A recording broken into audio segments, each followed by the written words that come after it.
నమస్కారం. వ్యాపారంలో నష్టపోయి పూర్తిగా జీవితంలో పతనమైపోయిన ఒక వ్యాపారవేత్త. ఆయన ఆ సంపద, ఇళ్ళు, కార్లు అన్నీ కోల్పోయిన ఒక వ్యక్తి.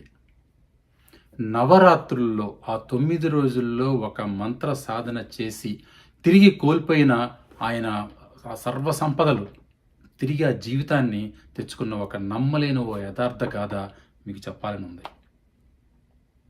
నవరాత్రి సందర్భంగా 9 రోజుల్లో చేసిన పారాయణ కావచ్చు, ఉపాసన కావచ్చు, మంత్రసాధన కావచ్చు, అవి ఎంత శక్తివంతమైనవి అన్న విషయాన్ని చెప్పదలుచుకొని నేను ఈరోజు ఈ స్టోరీ చెప్పాలనుకుంటున్నాను.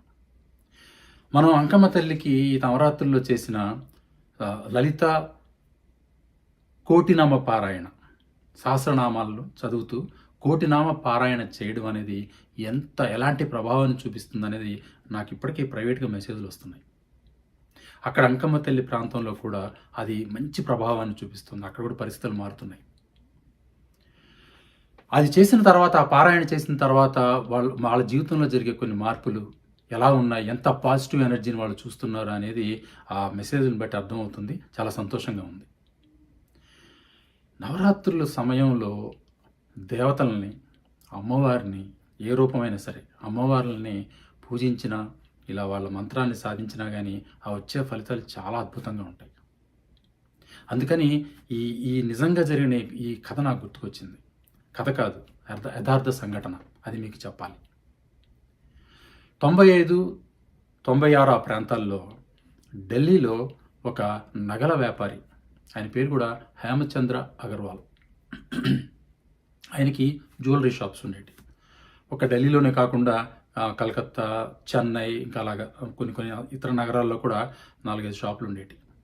బాగా చాలా well settled, well established family అనమాట. ఎన్నో కార్లు ఉన్నాయి, మంచి బంగ్లా, మంచి ఇల్లు, అన్నీ ఉన్నాయి. ఆయన కింద దాదాపుగా 100 మంది ఫ్యామిలీలు బతికేవాళ్ళు, ఆయన షాపుల్లో పనిచేస్తూ అట్లా. అలాంటి వ్యక్తి ఆయన కథ ఇది. అయితే 95 ఆ ప్రాంతంలో సడన్గా ఆయన వ్యాపారంలో నష్టం రావడం మొదలెట్టింది. చాలా కారణాలు, పార్ట్నర్స్ తోటి ప్రాబ్లమ్స్, మనకు తెలుసు కదా, కొన్ని ఛాలెంజెస్తో ఆ వ్యాపారంలో నష్టం రావడం మొదలెట్టింది. మొదట్లో ఆయన పెద్దగా పట్టించుకోలేదు, కానీ ఆ రాను నష్టం పెరిగిపోయి ఒక సమయానికి ఆ ఖర్చులు తగ్గించుకోవాల్సిన పరిస్థితికి వచ్చేసింది వాళ్ళ వ్యాపారం. సో ఆయనకున్న అన్ని దుకాణాల్లో కొన్ని దుకాణాలను క్లోజ్ చేసేసి, కొన్ని షాప్స్ని క్లోజ్ చేసేసి ఒక్కొక్కటి మూతపడుతూ చివరికి ఓన్లీ ఢిల్లీలో షాప్ మాత్రమే మిగిలే పరిస్థితికి వచ్చారు. అన్ని కార్లన్నీ అమ్మేసి ఒక కారు మాత్రమే ఉంచుకున్నారు. సో ఆ ఇల్లు, ఆ షాపు మాత్రమే మిగిలింది ఆయనకి. రాను ఆ షాపులో కూడా, ఆ ఢిల్లీలో నా షాపులో కూడా వ్యాపారం తగ్గిపోతూ ఉంది. లాభాలు లేవు, వ్యాపారం సాగట్లా. ఉన్న వాళ్ళందరినీ, గుమస్తాలని అందరినీ తీసేసి ఆయన ఇంకొక ఇద్దరు మాత్రమే పనిచేయడం మొదలుపెట్టారు. అయినాగా నా నష్టాలు ఆగలేదు. ఆయన బ్యాడ్ టైం ఎలా ఉంది అంటే, ఆయన అప్పులు పాలైపోయి అప్పులకి వడ్డీలు కట్టుకునే పరిస్థితికి వచ్చేసాడు ఆయన.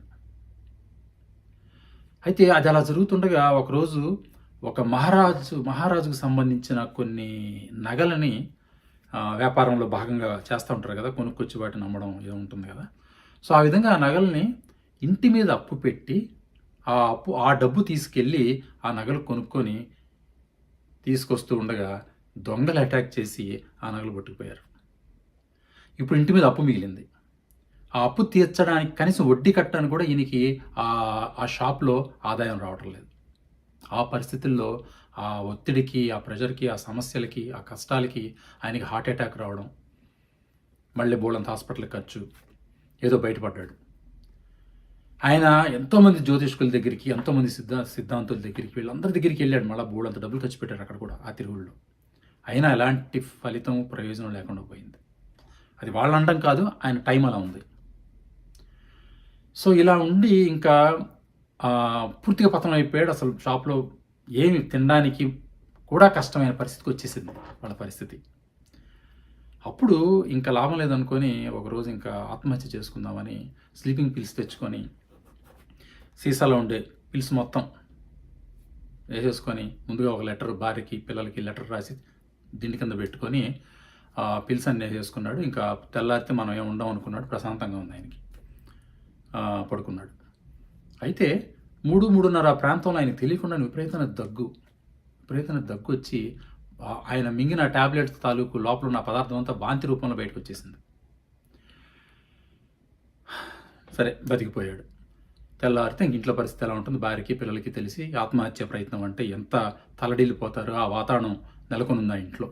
విచారంగా కూర్చొని ఏం చేయాలి దిక్కు తోచని పరిస్థితుల్లో ఉన్నారు వాళ్ళంతా. అప్పుడు ఈయనకి వ్యాపారంలో పరిచయమైన ఒక వ్యక్తి చాలా కాలం తర్వాత నేరుగా ఇంటికొచ్చాడు. ఇంటికొచ్చి హేమచంద్ర, ఇట్లా మీరు సమస్యల్లో ఉన్నారు నాకు తెలుసు, కష్టాల్లో ఉన్నారు నాకు తెలుసు, నేను ఒక మంచి మార్గాన్ని చెప్తాను మీకు. ఒక గురువు గారు ఆయన దగ్గరికి వెళ్ళండి, ఆయన మీ సమస్యకి పరిష్కారాన్ని ఇస్తారు అని చెప్పాడు ఆయన. ఇక్కడ చూసారా అమ్మవారి శక్తి, ఆ మహాశక్తి మన మీద చూపు వేసింది అంటే ఆటోమేటిక్గా మనకు అలాంటి మెసేజ్లు వస్తాయి, సందేశం వస్తుంది.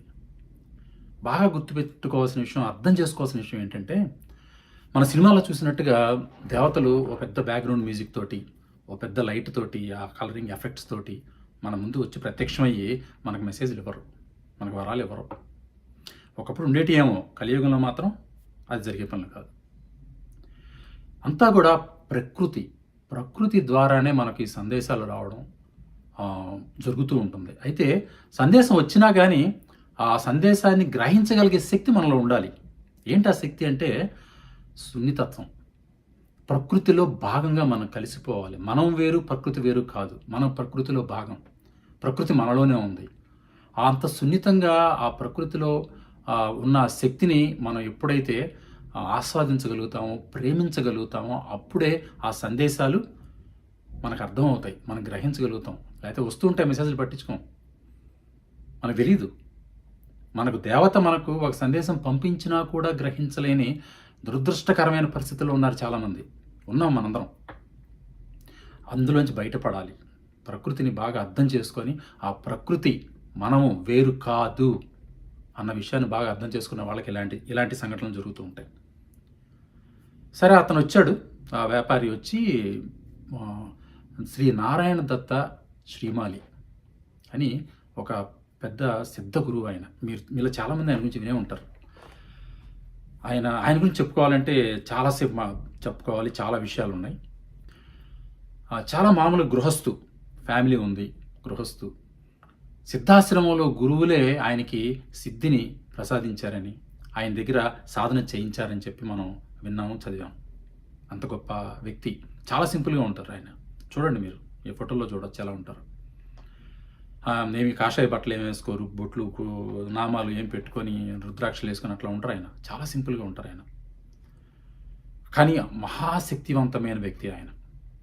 ఈ మంత్రశాస్త్రము, తంత్రశాస్త్రము సామాన్య ప్రజలకి, మనలాంటి మామూలు పామరులకి చేరింది అంటే, ఆ రహస్యాలు మనకి చేరాయి అంటే అలాంటి గురువులే. అలాంటి గురువులు బయటికి చెప్పి వాళ్ళ అనుభవాలు అందరితో పంచుకోవడం, వాళ్ళకున్న జ్ఞానాన్ని అందరికీ పంచడం ద్వారా ఈరోజు మీరు నేను కూడా దాని గురించి ఆలోచించగలుగుతున్నాం, దాని గురించి మాట్లాడుకోగలుగుతున్నాం.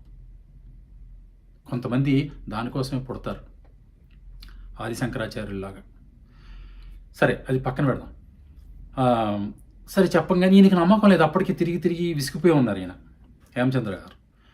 సరే, అయినా కానీ ఇంకా ఆయన మాట, స్నేహితుడి మాట కొట్టేలేక ఆయనతో పాటు అక్కడికి వెళ్ళారు. జోధ్పూర్ అనుకుంటా, జోధ్పూర్కి వెళ్ళారు.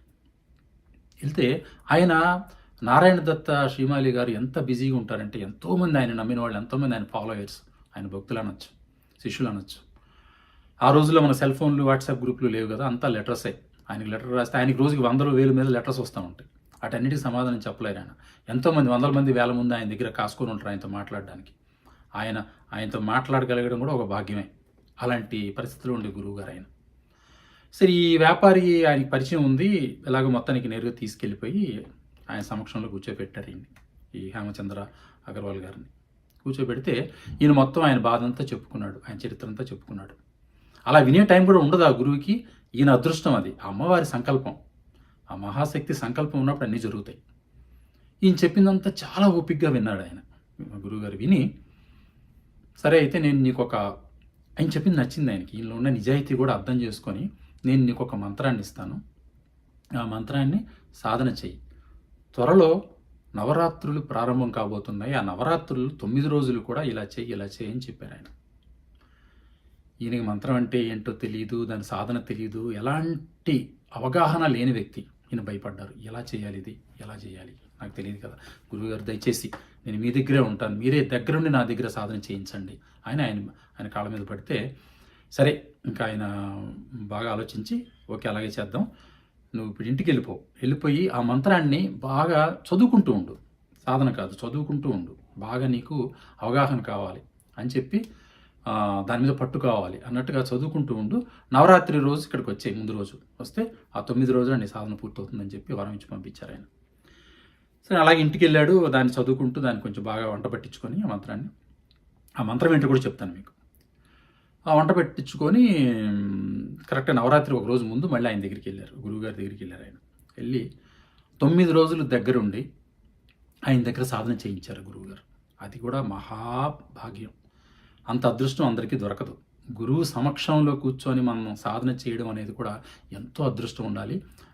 ఆ మహాదేవత ఆశీర్వాదం ఆ స్థాయిలో ఉంటే కానీ ఇన్ని కుదరవు, జరగవు. ఆయన విషయంలో జరిగింది. ఒక యంత్రాన్ని ఆ మంత్రంతో పాటు నారాయణ దత్త శ్రీమాలి గారు ఒక యంత్రాన్ని చేయించి ఇచ్చారు ఆయనకి. అదేంటంటే శ్రీ యంత్రం. ఆ శ్రీ యంత్రం ఆ మంత్రం కూడా ఏంటంటే కనకధార మంత్రం. ఆ 2 మంత్రాలు, ఆ మంత్రాన్ని ఆ యంత్రాన్ని దగ్గర పెట్టుకొని ఆయన 9 రోజుల పాటు రోజుకి 16 గంటలు సాధన చేశాడట. 8 గంటలు, 1 గంట మళ్ళీ రెస్ట్ తీసుకోవడం, 1 గంట 2 గంటలు పానీయాలు వాటికి అయిపోగా మళ్ళీ 8 గంటలు కూర్చొని చేయడం. ఏముంది ఆయనకి ఇంకా ఫ్యామిలీ లేదు, వ్యాపారం లేదు, అన్నీ మర్చిపోయాడు. ఆయన దాని జీవితం గురించి మర్చిపోయాడు పూర్తిగా. పూర్తి శ్రద్ధ ఏకాగ్రత అంతా ఆ యంత్రం మీద, ఆ మంత్రం మీద.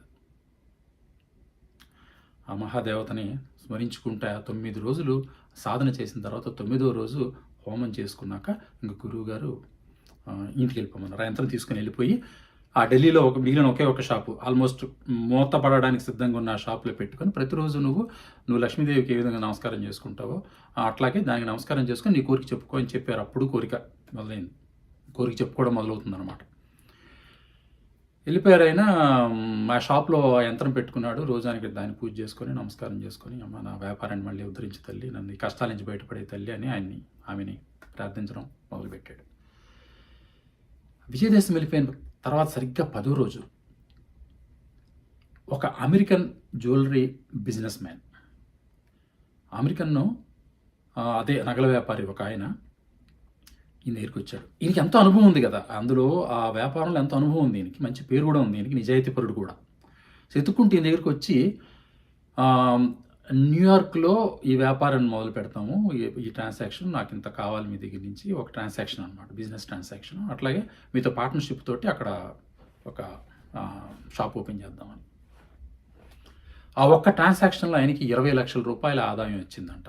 ఇది ఆ టైంలో 95-96 ప్రాంతంలో 20 లక్షలు అంటే చాలా ఎక్కువ.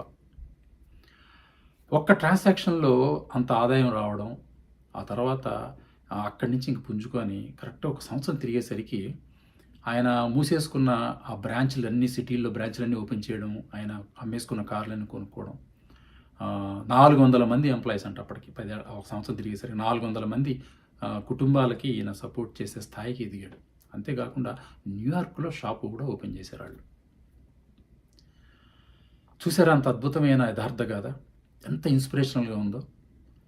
అమ్మవారి ఆమె యొక్క దృష్టి మన మీద పడితే, మనకు మంత్రం వచ్చినా రాకపోయినా, అదేంటో తెలిసినా తెలియకపోయినా ఆటోమేటిక్గా అన్నీ జరిగిపోతాయి. ఆమె ఆశీస్సులు అనేటివి కలిగితే ఇలాంటి అద్భుతాలే జరుగుతాయి. కాబట్టి మంత్ర సాధన చేసే వాళ్ళకి ఆ నమ్మకం, ఆ శ్రద్ధ, భక్తి, ఆ ఏకాగ్రత దానితోటి చేస్తే అమ్మవారి అనుగ్రహం కలగకుండా పోదు. ఆమె ఆ మహాశక్తిని తక్కువ అంచనా వేయొద్దు. అది కూడా ఎస్పెషల్లీ ఈ నవరాత్రులు లాంటి సమయాల్లో ఆమె సాధన, ఆమె ఉపాసన, ఆమె పూజలు చేయడంలో ఉండే శక్తి అంతా ఇంత కాదు. అద్భుతమైన ఫలితాలు చూస్తాం. ఓం శ్రీ మాత్రే నమః.